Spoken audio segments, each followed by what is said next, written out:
Isn't she lovely evermore? I'm thinking about being glowy and shiny. I ran into a friend of mine recently who I hadn't seen in a while, and she was just shining, like light pouring out of her eyes, this just glow about her, and she was newly in love. And isn't that what we really want in our lives? Is to be filled with the light of love, is to be moving through our days delighted and radiating that joy and that love. And it feels nearly impossible these days, but this is what the mystics are talking about. This is what Matthew Fox and our guiding idea for the year of falling in love with everything more deeply, falling in love with life itself more fully, to become more alive as the truth of who you are right now in these times. And because you have a practice, because you learn how to tap into the sacred, right? The sacred irises that are blooming right now, that are blowing my mind, helping me to fall in love every day right now. And there's ways that you and I can do that, which we're going to do this month. So join me. We're going to be sound bathing. We are going to be singing and chanting and moving in meditation.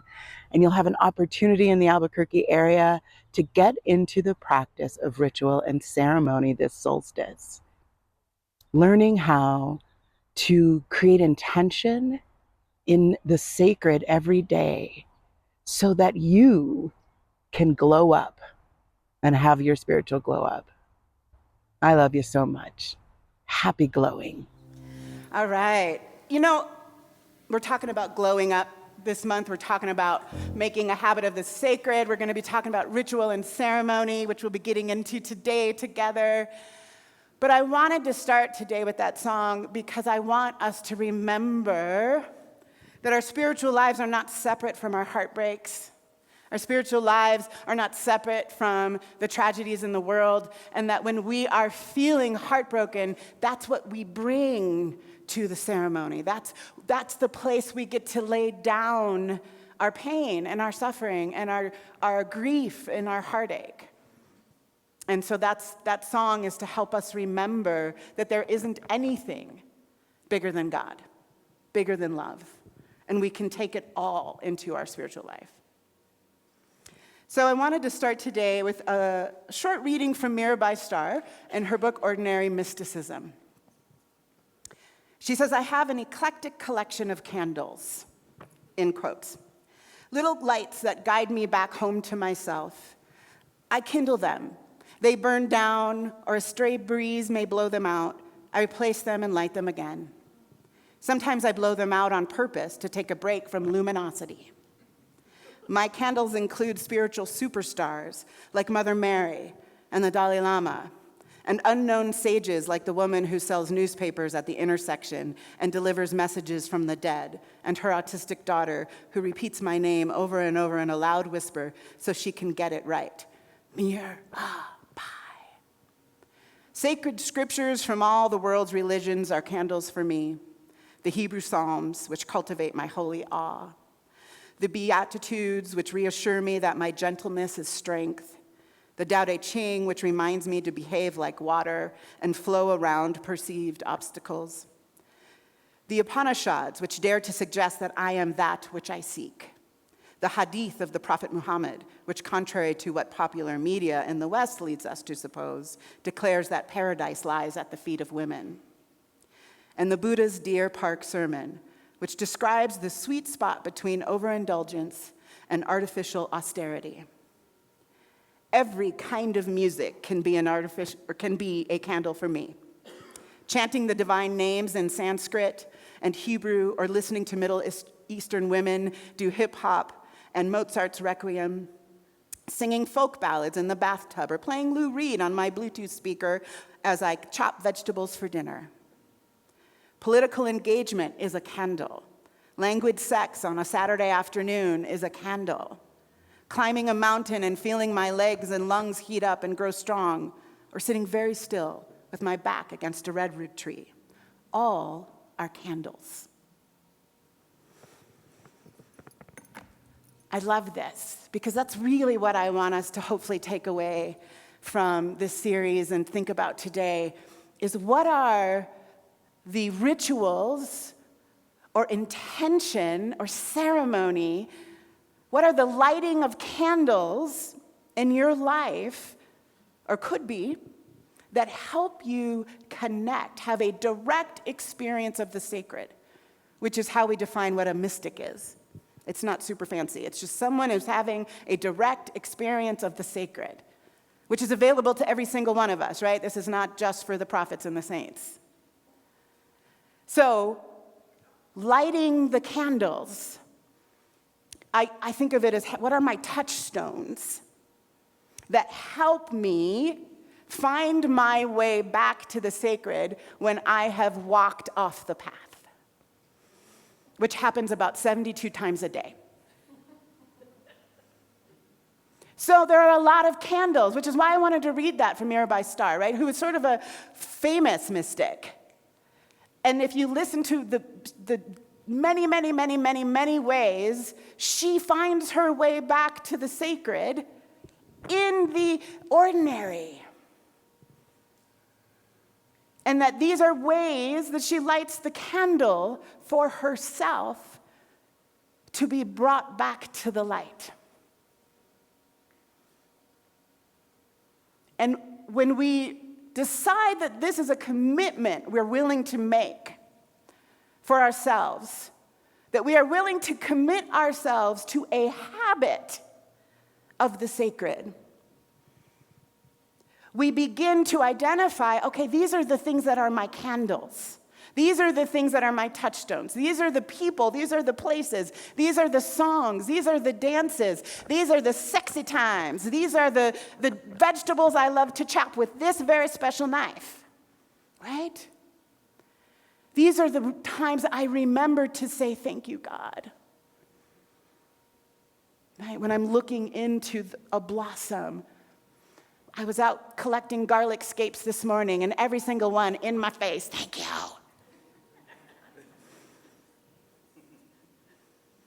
These are the ways, and the many, many, many ways. We need to have more ways, more candles to light than we do worries.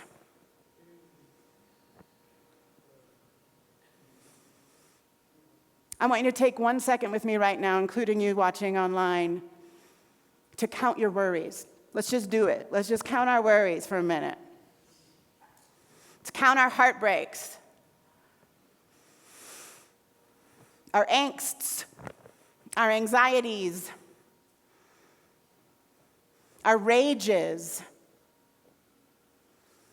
They're probably pretty close by, right? You can probably access them pretty easily. So maybe you have 5 or 25. I mean, your number's your number, no shame. How many candles can you commit to leaving with today? An armload of candles. I want you to walk out of here today with more ideas about how you come back to the sacred than how you rage or how you worry. And I am not for a second trying to diminish what there is to worry about. Quite the opposite. We need the candles, we need the touchstones, we need the rituals, we need the ceremonies, because there's so much to rage about. Because there are very real threats and worries. The only thing we have, the only power, the only real power we have to meet our lives is the power of our own divine nature, of our direct experience of the sacred. The one thing that is bigger than all of the BS. The one thing that is bigger, that you and I have access to right now. And we have access to it because we decide to make a habit of finding the sacred. We decide that our lives are here on purpose, that we are here with breath in our bodies by divine appointment. Spirit itself said, you, breathe now. You, breath. You, I need you here alive at your best. And because that is true, that is the habit you and I need to commit ourselves to as if our lives depended upon it, because they do. Because they do.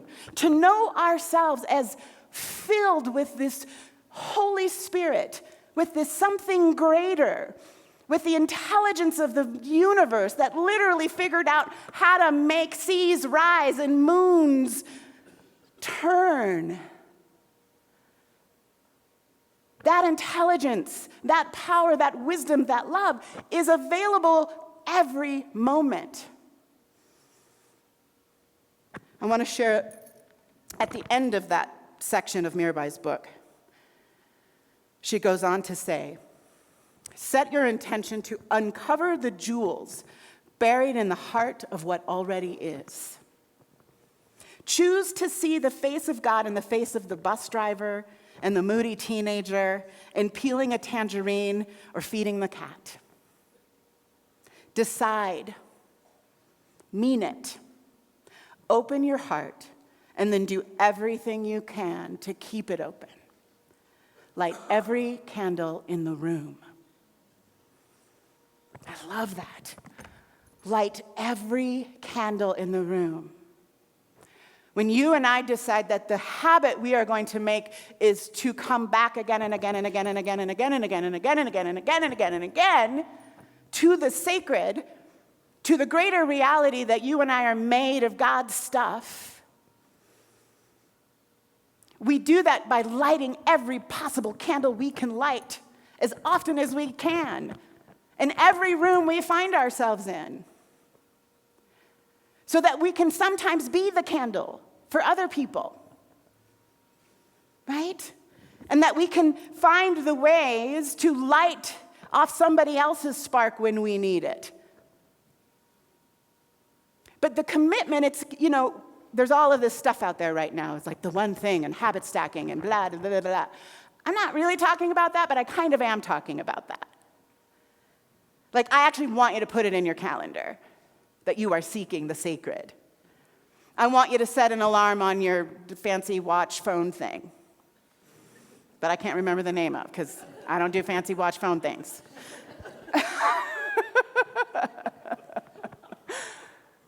I want you to build it into your real life.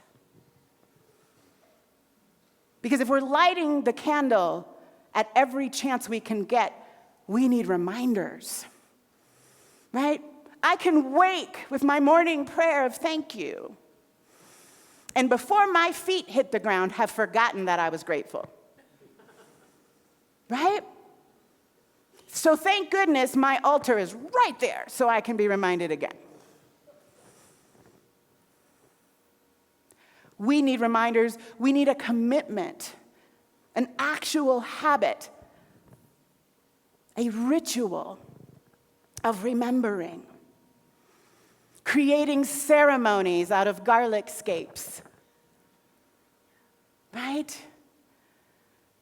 Remembering that the divine is right there under the surface. Just lift the lid up on your pot of soup and be reminded of the magic that happened for that food to get into your kitchen. That we, with intention, can find the holy in every moment. With intention, we can create anything into a ritual, right? We can decide and mean it that seeking the sacred and connecting ourselves with that sacred and having a direct experience of divinity in our own bodies, in our own lives, with our own breath,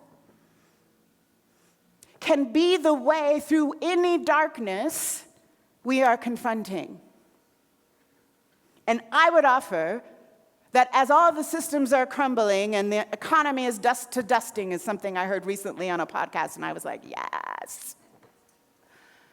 We need to be getting bigger in our divinity, not shrinking and running and hiding and putting our blinders on and putting our heads in the sand and contracting in fear.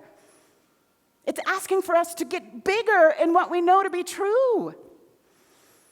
And to be so deeply steeped in it, to be so embodied in our divinity that we become undisturbed so that we can then be at choice about who we want to be and how we want to be out there in the world. We become the waymakers. We become the light of the future possibilities that we want. We become the way of liberation, which is what we're all looking for, whether we know that that's the name of it. And so I invite you all month long to start to find the candles, the touchstones, the rituals that you can bring into your day-to-day life, whether it is literally lighting a candle every time you feel heartbroken, putting your hand on your heart at the beginning or the end of the day and saying, thank you, life. If you were not raised with ritual, you were not raised with ceremony, or you have weird wounding around it, find something that can work, that can help you stay tethered to the greatest power you have access to, your own divine nature.